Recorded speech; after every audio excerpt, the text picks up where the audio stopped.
Hey there, welcome to another video. And if you want to revise your physiology in 75 pages, watch this video full and don't miss this. Now, I wrote a book of 75 pages containing physiology's golden points. Actually, I can't say that I wrote a book. I can say that I made this book because मैंने उसमें कुछ book से लिया है, कुछ online lecture से लिया है, कुछ इमेजेस गूगल से लिए जो कि अच्छे से समझ में आ सके, कुछ इमेजेस मेरे नोट्स में से लिए हैं. सो उन सबको मिलाकर कंबाइन कर दिया है. Now, one thing I want to tell you about the physiology, that what comes in the physiology, basically reactions, what happen in our body. So like Na plus इधर जाता है, K plus इधर जाता है, Cl minus इधर जाता है, and ये सारी चीज़ें बुक्स में दी है text form में.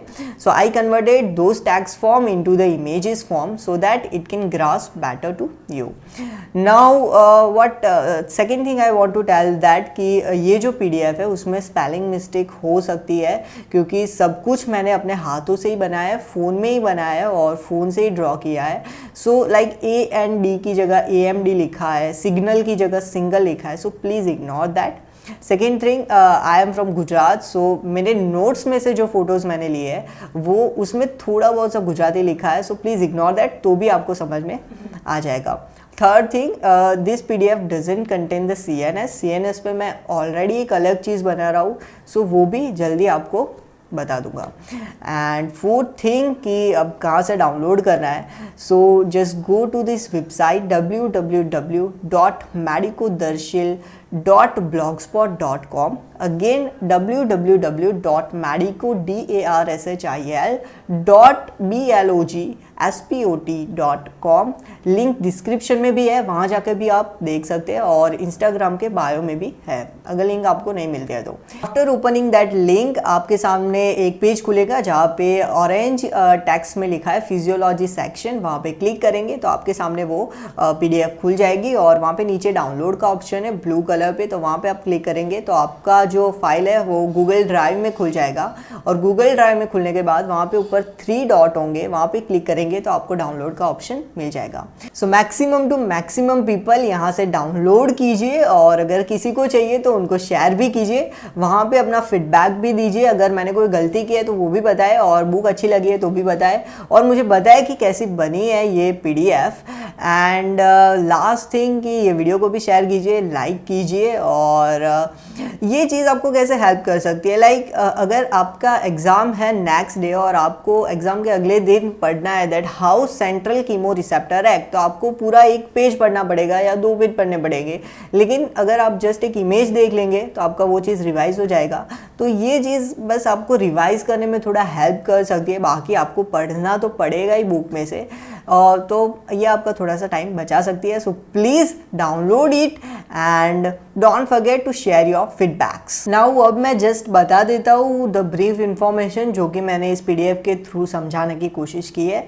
सो ये वाला जो पार्ट है वो पूरा देखिए और फिर डाउनलोड कीजिए तो आपको थोड़ा सा बेटर समझ में आ सकेगा.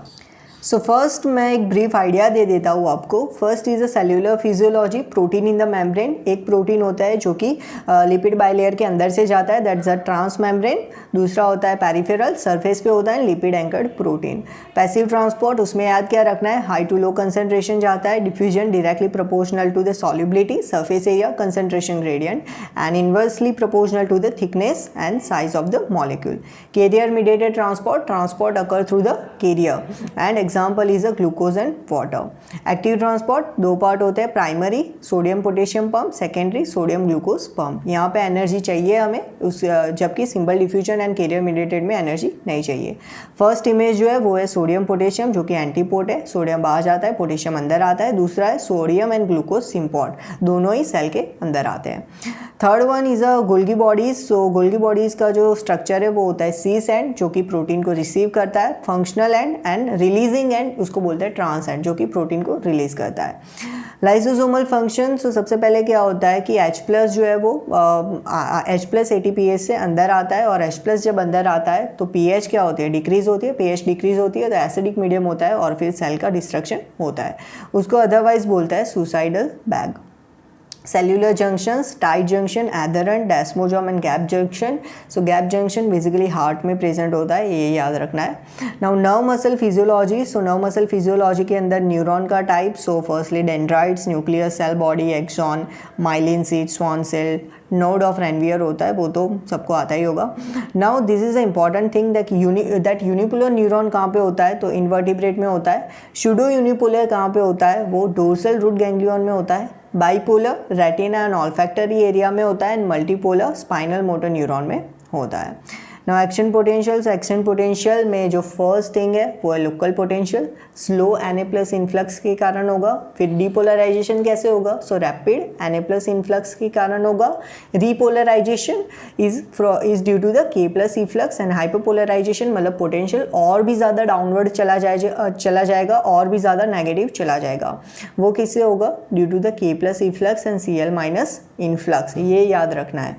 नाउ ये एक इंपॉर्टेंट चीज़ है, absolute refractory period and relative refractory period. So absolute refractory period कहाँ से कहाँ तक होता है, so between the firing level and till 1/3 of repolarization. वहाँ पे अगर हम स्ट्रॉन्ग स्टिमुलस देंगे तो सेकेंड एक्शन पोटेंशियल जनरेट हो जाएगा.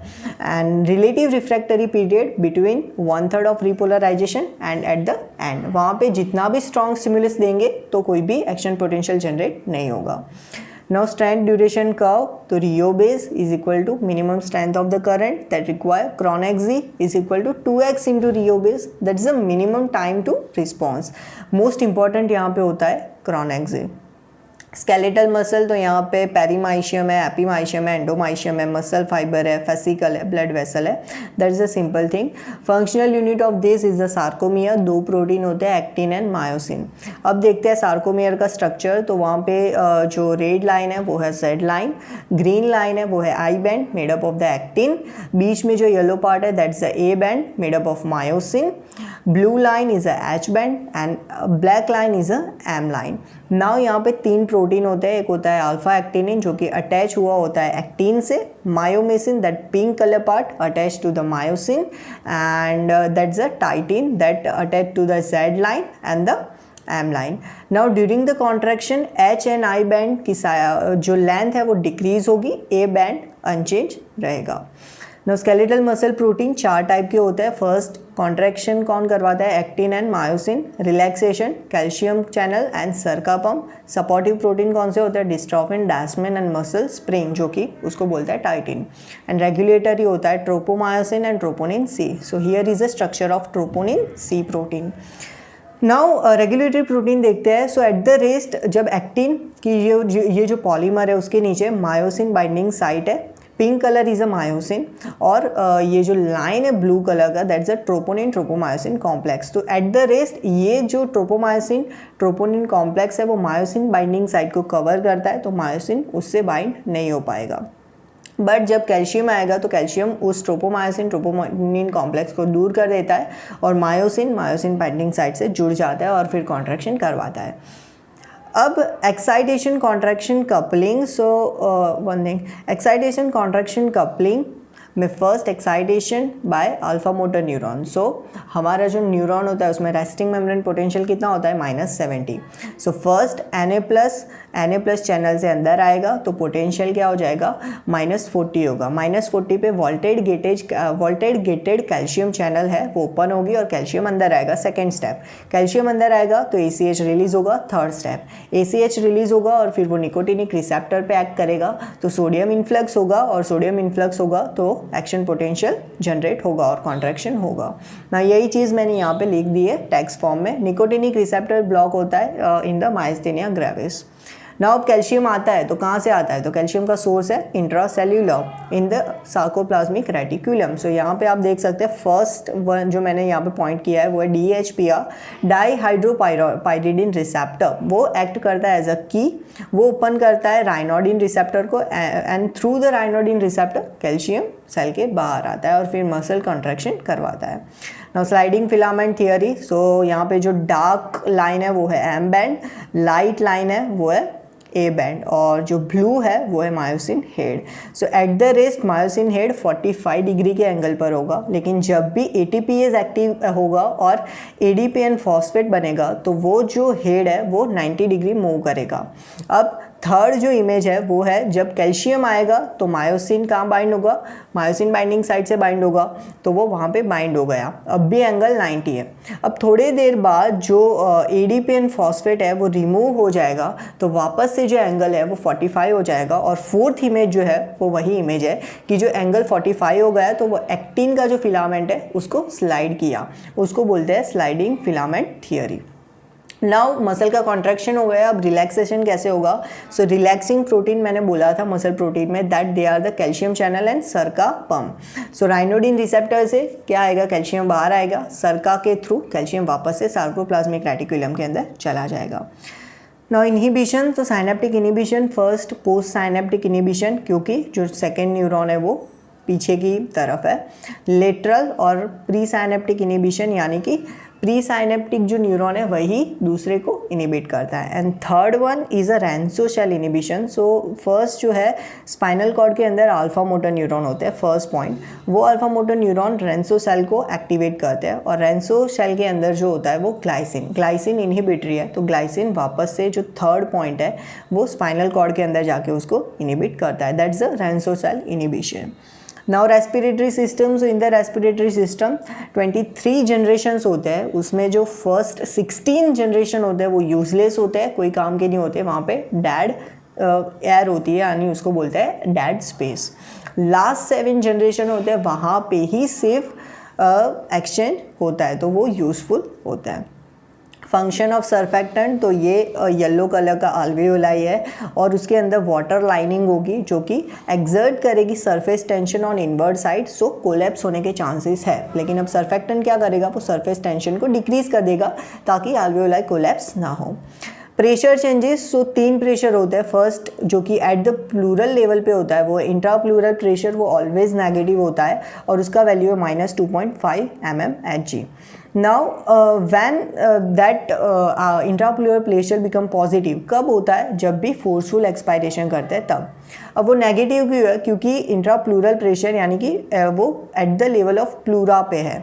नाउ प्लूरा के लेफ्ट साइड पे क्या है, चेस्ट वॉल, और राइट साइड पे है लंग। तो लंग क्या होगा, इनवर्ड मूव करेगा, एक्सपांड होगा तो, और चेस्ट क्या होगी, आउटवर्ड मूव करेगी, यानी बीच में वैक्यूम जैसा एनवायरनमेंट क्रिएट होगा और उसकी वजह से वो प्रेशर हमेशा नेगेटिव ही रहेगा। अब उसके चेंजेस क्यों होते हैं, तो जब भी हम इंस्पायर करेंगे तो वॉल्यूम इंक्रीज होगा, and according to the Boyle's law P is proportional to 1/V, so volume increase होगा तो प्रेशर डिक्रीज होगा, यानी कि प्रेशर कितना हो जाएगा, -2.5 से -6 हो जाएगा। जब भी हम एक्सपायर करेंगे तो वॉल्यूम डिक्रीज होगा, वॉल्यूम डिक्रीज होगा तो प्रेशर इंक्रीज होगा, तो प्रेशर वापस से -2.5 mmHg हो जाएगा। सेकेंड प्रेशर इज अल्वेओलर प्रेशर, वो एट द रेस्ट हमेशा 0 होता है। जब भी हम इंस्पायर करते हैं तो वॉल्यूम इंक्रीज होगा तो प्रेशर डिक्रीज होगा, यानी कि वो -1 हो जाएगा, and at the end of inspiration वो 0 हो जाएगा। एक्सपायरेशन के थ्रू वॉल्यूम डिक्रीज होगा, सो प्रेशर इंक्रीज होगा, वो +1 होगा, and at the end of expiration pressure 0 हो जाएगा। Now transpulmonary pressure is nothing but is the alveolar pressure minus pleural pressure. Mnemonic है tap, T is a transpulmonary pressure, A is a alveolar and P is a pleural pressure. So वो हमेशा कितना होता है 2.5 mmHg। ना ये graph है तो ये ग्राफ में देखिए, first one is a tidal volume, normal graph है। सेकेंड ग्राफ अल्वेओलर प्रेशर का है, मतलब वो एट द रेट 0 होगा, जब भी हम इंस्पायर करेंगे -1 होगा, eight the end of inspiration 0, and जब भी हम एक्सपायर करेंगे +1, and at the end of expiration 0 हो जाएगा। दूसरा है इंट्राप्लूरल प्रेशर का, सो जैसे ही मैंने समझाया वैसे ही ये ग्राफ चेंज होता है। Now static volumes, so static volumes क्या होता है, तो सबसे पहले हम अभी नॉर्मली ब्रीथ कर रहे हैं तो हम अभी टाइडल वॉल्यूम नॉर्मली ब्रीथ कर रहे हैं, तो ये जो ग्राफ है वहाँ पे जो फर्स्ट है वो टाइडल वॉल्यूम 500 ml की हमें ज़रूरत है। अब जब भी हम एक्सरसाइज करेंगे तो हमें ज़्यादा वॉल्यूम की ज़रूरत पड़ेगी, तो उसको बोलते हैं सेकेंड इंस्पायरेटरी रिजर्व वॉल्यूम। तो इंस्पायरेटरी रिजर्व वॉल्यूम जब बढ़ता है तो तब एक्सपायरेटरी रिजर्व वॉल्यूम भी बढ़ता है, जो कि थर्ड यहाँ पे नीचे की तरफ जो ग्राफ पे है वो एक्सपायरेटरी रिजर्व वॉल्यूम है। नाउ टी पॉइंट जो है वो एक्सपायरेटरी रिजर्व वॉल्यूम से वो है मैक्सिमम एक्सपायरेशन, वहाँ पे मैक्सिमम एक्सपायरेशन होता है, और जब भी मैक्सिमम एक्सपायरेशन होता है तब भी हमारे लंग के अंदर थोड़ी बहुत एयर बच जाती है, उसको बोलते हैं रेजिडुअल वॉल्यूम। सबकी नॉर्मल वैल्यू लिख दी है मैंने यहाँ पे। तो ये है volumes capacity, inspiratory capacity means tidal volume plus inspiratory reserve, ऊपर के दो ग्राफ को कंबाइन करेंगे तो क्या मिलेगा, inspiratory capacity. Functional residual capacity, जब हम expiratory reserve volume and residual volume को कंबाइन करेंगे तो हमें फंक्शनल रेजिडुअल कैपेसिटी मिलेगी। Tidal volume, inspiratory reserve and expiratory reserve को कंबाइन करेंगे तो हमें वाइटल कैपेसिटी मिलेगी, एंड सबको कंबाइन कर देंगे ग्राफ में तो हमें टोटल लंग कैपेसिटी मिलेगी। नॉर्मल वैल्यू मैंने लिख दी है। ना diffusion and transport of gases, so ये alveoli है, जब भी हम इंस्पायर करेंगे तो O2 बढ़ेगा, CO2 घटेगा और दोनों ही ट्रांसपोर्ट होंगे through the blood vessel. O2-HB dissociation curve between the hemoglobin saturation and partial pressure of O2. Right shift कब होता है, लेफ्ट शिफ्ट कब होता है, that's the important thing, most important पूछते हैं। नाउ CO2 का ट्रांसपोर्ट, सो CO2 का ट्रांसपोर्ट मेनली होता है through the bicarbonate. So first what happen, carbon dioxide comes and that combine with the H2O, क्या बनाएगा, H2CO3। अब H2CO3 वो ब्रेक हो जाएगा H प्लस HCO3 माइनस में। नाउ जो HCO3 माइनस है वो जाएगा प्लाज्मा में। अब HCO3 माइनस गया तो उसको बैलेंस करने के लिए Cl minus red blood cell के अंदर आता है। अब Cl माइनस ऑस्मोटिकली एक्टिव है तो उसके साथ साथ वाटर भी आएगा और जो H प्लस है वो फिर बाद में बफर्ड हो जाएगा बाय द HB। सो यही सारी चीज़ें जो है वो मैंने यहाँ पे टेक्स्ट में लिख दी है। नाउ अल्टर्ड ब्रीदिंग पैटर्न, यहाँ पे काइन स्टॉप ब्रीदिंग यानी कि हाइपर एपनिया होगा, then followed by the apnea. तो ये नॉर्मली देखा जाता है स्लीप के अंदर एंड कंजेस्टिव हार्ट फेलियर के अंदर। बायोट्स ब्रीदिंग और अटैक्सिक ब्रीदिंग पैटर्न यानी कि इरेग्युलर पैटर्न, पहले ग्राफ इरेग्युलर चलेगा और फिर सीधा एपनियाई हो जाएगा। Cause pontomedullary junction lesion and causal breathing that's seen in the diabetes mellitus, diabetic ketoacidosis. It's nothing but basically it's a hyperventilation. Now central chemoreceptor कैसे एक्ट करता है, तो सबसे पहले हमारी ब्लड वेसल में CO2 बढ़ा तो H प्लस भी इंक्रीज होगा। अब CO2 जो है वो ब्लड ब्रेन बैरियर को क्रॉस करेगा, H प्लस उसको क्रॉस नहीं करेगा। यहाँ पे येलो कलर का पार्ट है ब्लड ब्रेन बैरियर। अब CO2 ब्रेन में जाएगा और कंबाइन होगा H2O से, H2CO3 बनाएगा, H2CO3 ब्रेक डाउन होगा H प्लस HCO3 माइनस और H प्लस फिर सेंट्रल कीमोरिसेप्टर जो है उसको एक्टिवेट करेगा। यही सारी चीज़ें यहाँ पे लिख दी है। Now peripheral chemoreceptor mechanism, so हमारे जो सेल है उसमें कौन सी दो चैनल होती है, O2 sensitive K+ channel and O2 sensitive Ca2+ channel. Now at the rest normally K+ जो है वो सेल के बाहर जाएगा, बट जब भी हाइपोक्सिया होगा तो K+ चैनल क्लोज हो जाएगी और K+ अंदर ट्रैप्ड हो जाएगा। K+ अंदर ट्रैप हो जाएगा तो डिपोलराइजेशन होगा, डिपोलराइजेशन के कारण कैल्शियम चैनल ओपन होगी, कैल्शियम अंदर आएगा, डोपामाइन फॉर्म करेगा, डोपामाइन फिर सिग्नल को भेजेगा through the brain. Now cardiovascular system, so SA nodal potential, यहाँ पे आपको याद रखना है कि यहाँ पे हमें प्री पोटेंशियल देखने को मिलता है, मतलब एक फायरिंग लेवल पोटेंशियल देखने को मिलता है -40। सो वो किसके कारण होता है वो भी याद रखना है, due to the calcium influx, due to funny current and due to decrease in the K+E flux. Phase 0 depolarization, phase 3 it's a repolarization. Ventricular action potential, वहाँ पे हमें कोई प्री पोटेंशियल की ज़रूरत नहीं होती है, ओके वो डायरेक्टली डिपोलराइज होता है। फेज 0 फिर फेज 1 होता है, that's the early repolarization cause K+E flux. Phase 2 is a plateau, plateau is due to what, K+E flux and उसको मेंटेन करने के लिए Ca2+ इनफ्लक्स यानी कि कैल्शियम अंदर आएगा। Phase 3 is the late repolarization due to K+E flux and phase 4 is a resting membrane potential, सब कुछ वापस से नॉर्मल हो जाएगा। नाउ ECG लिम्ब लेट्स, सो ये सब तो आपको पता ही होगा that right arm, left arm and left leg पे हम उसको अटैच करते हैं और उसको बोलता है इथोवन्स ट्रायंगल। ये चीज़ इंपॉर्टेंट है that lead 1 plus lead 3 is equal to lead 2। So numerical कई बार पूछते हैं। Augmented limbs, they are the मतलब कि वो ऑगमेंटेड लिम्स कैसे अरेंज होते हैं उसको याद रखना है। So 1 limb is always at the positive end, remaining 2 limb at the negative end. तो फर्स्ट इमेज पे देखें तो पॉजिटिव एंड है हमारा फुट पे और right arm and left arm negative and है, बाकी सारी इमेजेस भी उसकी तरह है। Now ECG it is a well described on my channel, just go to that and बहुत अच्छे से मैंने समझाया तो आपको समझ में आ जाएगा। हीज बंडल ECG का यूज़ होता है to diagnose the conduction block. उसमें 3 वेव होता है, 3 इंटरवल होते हैं। 3 वेव कौन से होते हैं? A wave, H wave and V wave. और इंटरवल कौन से होते हैं? P A interval, A H interval and H V interval. कौन सा किसके लिए होता है? I describe here. Cardiac output on immediate standing, तो कार्डियक आउटपुट के चेंजेस हम इमीडिएट स्टैंड होंगे तो क्या होंगे? तो बीपी में ट्रांजिएंट फॉल होगा।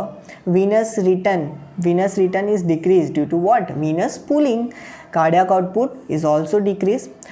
Total peripheral resistance is going to increase. So देखो ब्लड प्रेशर पे क्यों अफेक्ट नहीं होता है? तो ब्लड प्रेशर किस पे डिपेंड करता है? Cardiac output and total peripheral resistance. तो हम जब खड़े होंगे तो कार्डियक आउटपुट डिक्रीज होगा and total peripheral resistance increase होगा, तो उतना सा जो डिफरेंस है वो नहीं होगा। इसके कारण ट्रांजिएंट फॉल देखने को मिलता है हमें ब्लड प्रेशर में। हार्ट रेट इंक्रीज होगी and central Venus pressure decrease होगा। नाउ हिमेटोपोएसिस, सो सबसे पहले हिमोपोएटिक स्टेम सेल से बनेगा कॉलोनी फॉर्मिंग यूनिट, वहाँ से प्रोइरिथ्रोब्लास्ट, फिर बेजोफिलिक इरिथ्रोब्लास्ट, पॉलीक्रोमेटिक एंड ऑर्थोक्रोमेटिक, फिर रेटिकुलोसाइट एंड आरबीसी। जैसे ही हम नीचे जाएंगे तो जो है वो साइज है वो डिक्रीज होती चली जाएगी। यह है leukopoiesis. Coagulation pathway, okay. Then in the GIT what happen? GIT में regulation of the saliva parasympathetic and sympathetic दोनों करता है। पैरासिम्पैथेटिक थिन सलाइवा को सिक्रेट करेगा एंड सिम्पैथेटिक थिक सलाइवा को सिक्रेट करेगा। Acid secretion by stomach, it is also well described on my channel, just go through that.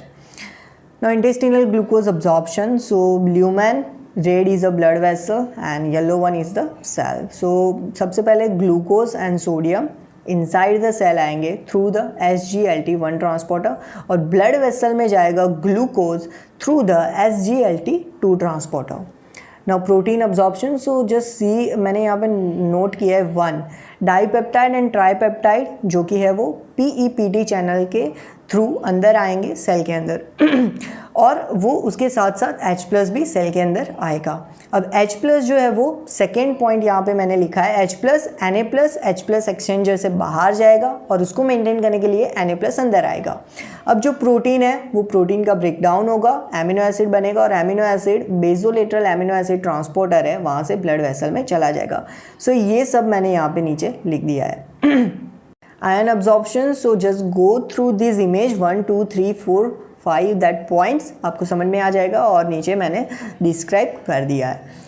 Now bezel electric rhythm, जो कि GIT के अंदर बेसिकली जो rhythms होते हैं उसका ग्राफ है और उसका फंक्शन मेनली यहाँ पे डिस्क्राइब कर दिया है। रीनल फिजियोलॉजी, सो यहाँ पे पोडोसाइट एंड स्लिट डायफ्राम, सो यहाँ पे एफरेंट आर्टेरियोल है, इफरेंट आर्टेरियोल है, बीच में ग्लोमेरुलर कैपिलरी है और नीचे बाउमेंस कैप्सूल है।